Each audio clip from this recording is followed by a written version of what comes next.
Nah, kalau teman-teman ingin beli bibit pisang unggul, silahkan linknya aku taruh di pojok kiri bawah di video ini ya, kayak bentuk kotak gitu.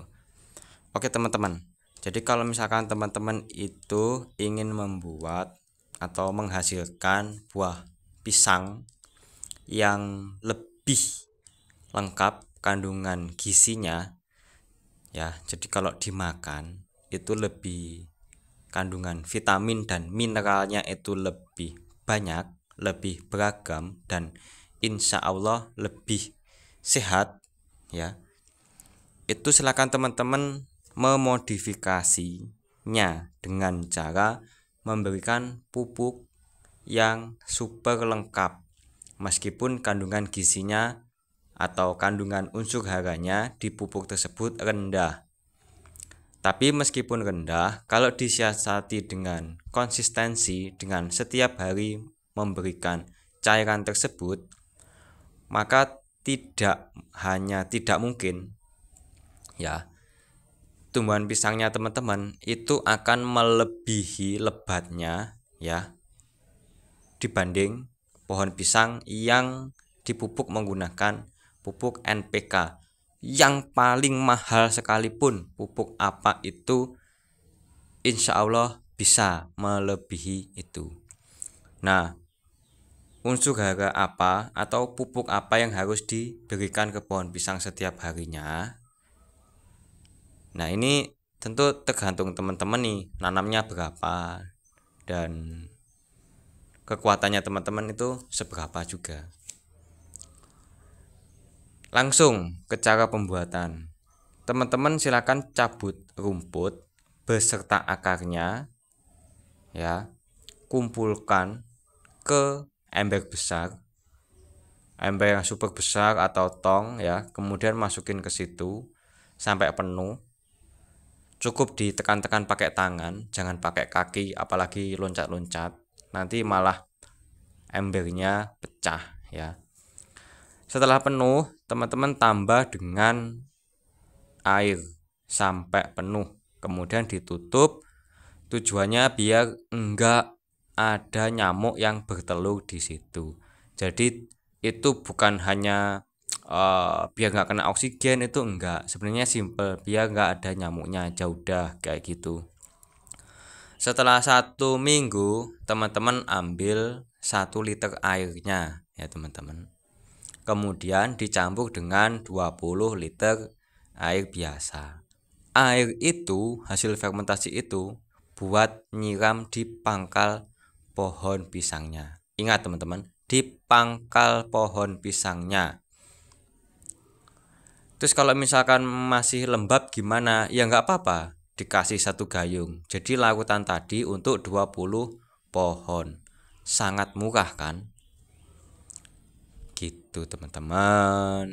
Jadi kalau misalkan teman-teman itu tanam 100 pohon, berarti per hari butuh berapa teman-teman? 1 gayung kan jadi 20 pohon. Berarti cuma butuh 5 gayung atau 5 liter. Itu. Tapi setiap hari ya kan.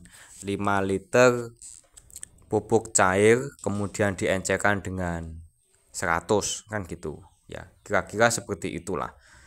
Yang penting itu konsisten ya, jangan terburu-buru pengen cepet gemuk terus dikasihnya itu yang banyak, jangan teman-teman.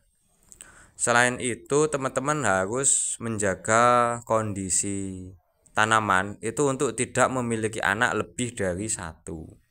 Jadi yang lainnya kalau menurut aku cukup dibabat teman-teman, anakan lainnya tidak dicongkel, karena kalau dicongkel nanti bisa melukai itu pangkalnya induk.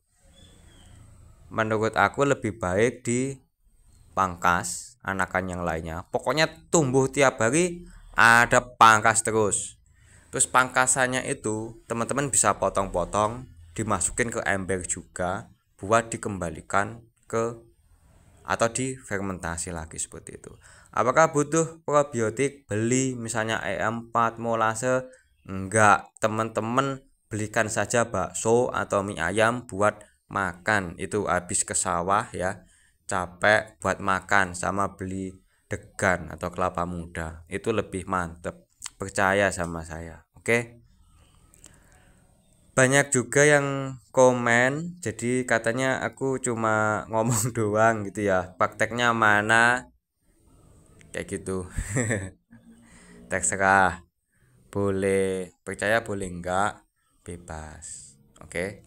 Oh ya teman-teman, disclaimer dulu. Jadi ini pohon pisang itu aku bikin menggunakan AI atau Artificial Intelligence. Jadi dia kecerdasan buatan yang gimana yo? Sifatnya ini hanya sebagai pemanis. Jadi kita sharing sambil nonton foto-foto buah-buahan yang lebat, yang sangat cantik. Itu sebagai doa agar teman-teman kita semua itu dalam berbudidaya, khususnya pohon pisang, itu sukses seperti yang ada di pohon atau di video ini. Doa bagus, baliknya pasti bagus teman-teman. Kalau nggak bagus, mungkin masih tertunda. Nah, gitu.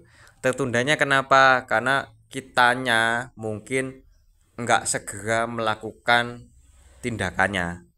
Gitu. Ya wes gitu dulu teman-teman. Terima kasih udah nonton, terima kasih udah subscribe. Semoga teman-teman semua entah ada keajaiban apa, pokoknya bisa naik gajinya bisa naik, kemudian yang jomblo segera dapat pasangan, kemudian yang udah dapat pasangan dan belum punya momongan segera dapat momongan, sehat selalu ya. Terus yang Islam gitu, jaga sholatnya. Buat teman-teman yang non Islam, tetap kita berteman, saling bertoleransi, asik. Kalau bicara toleransi, menurut aku yang paling simple itu kayak aku suka bakso, nggak suka mie ayam, terus kamu suka mie ayam tapi nggak suka bakso. Ya udah, selera masing-masing, dinikmati masing-masing, dan yang paling penting tidak ngatain kalau mie ayam ini blablabla. Nah kayak gitu, nggak usah ngatain kayak gitu. Karena kata Pak Ustadz pun juga gitu, kita sebagai orang Islam juga nggak boleh mencemooh orang lain. Kalau misalkan kita mencemooh agama orang lain, berarti kita sama halnya ngajarin orang lain untuk mencemooh agama Islam.